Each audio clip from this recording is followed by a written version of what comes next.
आणि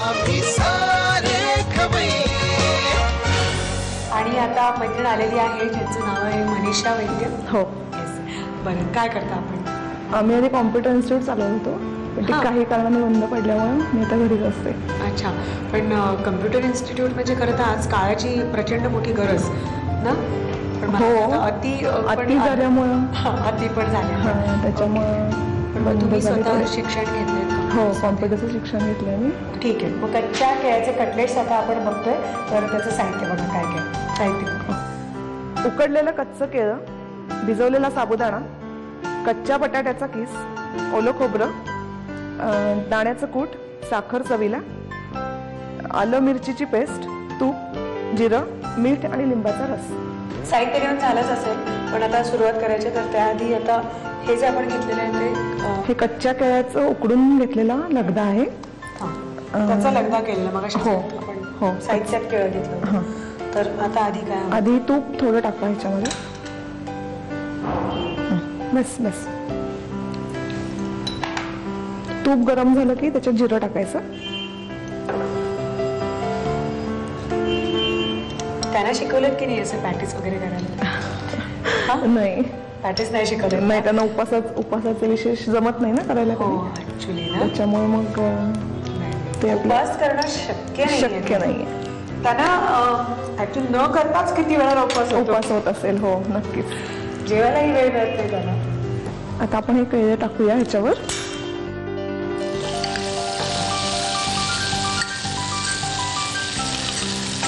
तुमच्या व्यवसायाच्या या व्यवसायाच्या त्याच्या बदल्या होतात? हो हो, बदल्या होतात. हो. तुम्ही आतापर्यंत आम्ही आतापर्यंत पुणे, नाशिक, मुंबई, तसं महाराष्ट्रातच त्यांच्या महाराष्ट्रातच बदल्या होतात फक्त. अच्छा, गुड. आलं मिरचीची पेस्ट. भरड आहे ना? म्हणजे भरड आहे. केळ्याला ॲक्च्युली काही चव नसते, त्याच्यामुळं जितकं काही आपण त्याला घालू तितकी ती चव वाढत जाते. चालेल, थोडं चालेल. बस बस. ही जी भरड आहे त्यात आलं आणि मिरची. हो. थोडं खोबरं, ओलं खोबरं 1 चमचा घाला. दाण्याचं कूट. हो लागेल. बस बस.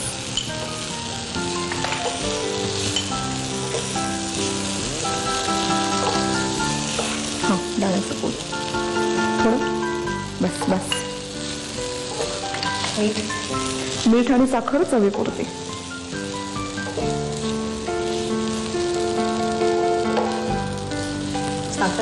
साखर थोडी चवीपुरती. आणि गॅस बंद केल्यानंतर लिंबाचा रस घालूया. तुपाचा थोडा स्वाद येतो. तूप आणि जिऱ्याचा स्वाद चांगला लागतो. हे नुसतं पण छान लागेल. हो, भाजीसारखंही खाता येईल. भाजीसारखं. आपली सुकी भाजी कच्च्या केळ्याची, जसं आपण बटाट्याची करतो. हो, तर तशी कच्च्या केळ्याची उकडून घेतलेलं कच्चं केळं, त्याची ही भाजी. हो, पण कच्च्या केळ्याची चव सगळ्यांनाच आवडते असं नाही. त्याच्यामुळे काहीतरी वेगळं इनोव्हेटिव्ह करून आपण नेहमी साबुदाण्याचे साधे वडे करतो. बटाटा घालतो त्याच्यामध्ये. तर हे मध्ये भरलं तर चवही चांगली येते आणि कच्चं केळं आहे कळतही नाही कोणा. येस. ठीक आहे. सारण झालेलं आहे. तर गॅस बंद करूया. हो, चालेल. तुम्हाला लिंबाचा रस 1 चमचा चवीपुरता. आधीपासून जर घातलं तर थोडंसं कडवट चव येते. हो, त्यामुळे मग शक्यतो कधी ज्या पदार्थात लिंबू रस वगैरे वापरायचा असेल तेव्हा मग झाल्यानंतर वरण घालायचं. झालं ना आता सारण? हो, सारण झालं. ओके, सारण झालं. आता कव्हर आपण करतोय. तर बटाटा आणि साबुदाणा काय मिक्स करायचं? हो, बटाटा साबुदाणा मिक्स करायचा. साबुदाणा भिजवलेला आहे आपला नेहमीचा. याचं काही असं प्रमाण घेत? 1 वाटी साबुदाणा भिजवलेला आणि अर्धी वाटी किंवा 1 छोटा बटाटा किसलेला. ओके. त्याच्यात पण आपल्याला भरड वगैरे घालायची. आलं मिरचीची भरड आणि मीठ. That's it. थोडं मीठ.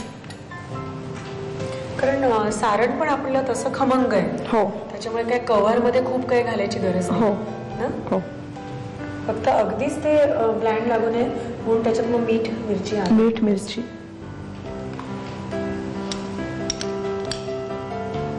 सगळं घालून टाकूया. आणि भिजवताना बटाट्याला जे पाणी सुटेल तेवढ्या ह्याच्यातच भिजवायचं म्हणजे कुरकुरीत होईल. ओके. पाणी घातलं की साबुदाणा मग कुरकुरीत नाही होत. खूप चिकट होईल. आणि तळताना जरा ते भीतीदायक असतं. ते तळायचं नाही आपण, हे shallow fry. Shallow fry. Good. पोलीसची बायको म्हटल्यानंतर त्यांच्या तब्येतीची काळजी घ्यायला पाहिजे. त्यांना deep fried is not allowed. आता त्यांच्या फिटनेस वरती सगळ्यांचं लक्ष आहे. त्याच्यामुळे तुम्ही तर अजिबात दाखवू नका असं डीप फ्राय. नाहीतर मग लोक म्हणणार घरामध्ये ते असं तळणीचं खायला घालतात आणि मग म्हणतात की पोलिसांची पोटं सुटली. असं काही नाही. त्यांच्याकडे इतके ऑड ड्युटीज असतात की खरंच त्यांच्या खाण्यापिण्याच्या वेळा भलत्या. आरामाचा आराम नाहीच आराम. तर त्याच्यामुळे आणि फॅमिली लाईफ तर नाहीच. हो ना. हो. फॅक्ट आहे ना हे. फॅक्ट आहे. ते खूप सॅक्रिफाईस करायला लागतं सगळ्यांनाच. झालं एक जीव. हो झालं.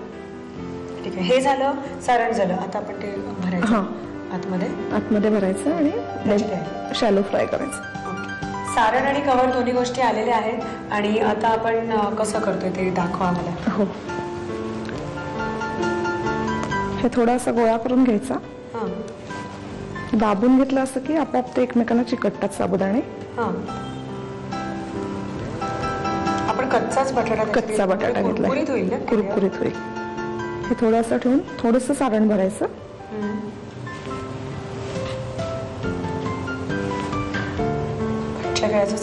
कच्च्या केळ्याचं सारण असं हातात घेऊन बॉल सारखं. ओके. गोळे करायचे. लाडू. आणि शॅलो फ्रायच करायचं आहे. हे आता डायरेक्ट तव्यावर. आणि तेलात का तुपात कशात? तेल तूप आपल्याला आवडत असेल ते. ठीक आहे. आम्ही हे 2-3 जरा करून घेतो आणि तोपर्यंत तळणीची तयारी करतो. कटलेट्स झालेले आहेत बांधून आणि आता ते शॅलो फ्राय करायचं.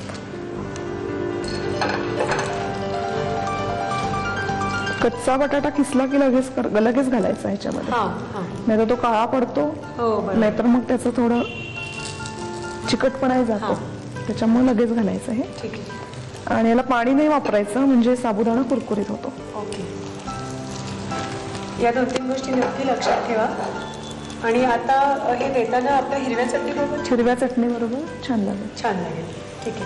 तर किंवा दही घातलेल्या हिरव्या चटणी बरोबर पण चांगला लागेल. दह्याची टेस्ट पण चांगली लागेल यासाठी. बरोबर. दोन्ही चटणीमध्ये दही लावून तर फारच छान लागेल. तर हे नक्की करा. शॅलो फ्राय केलेला आहे आम्ही.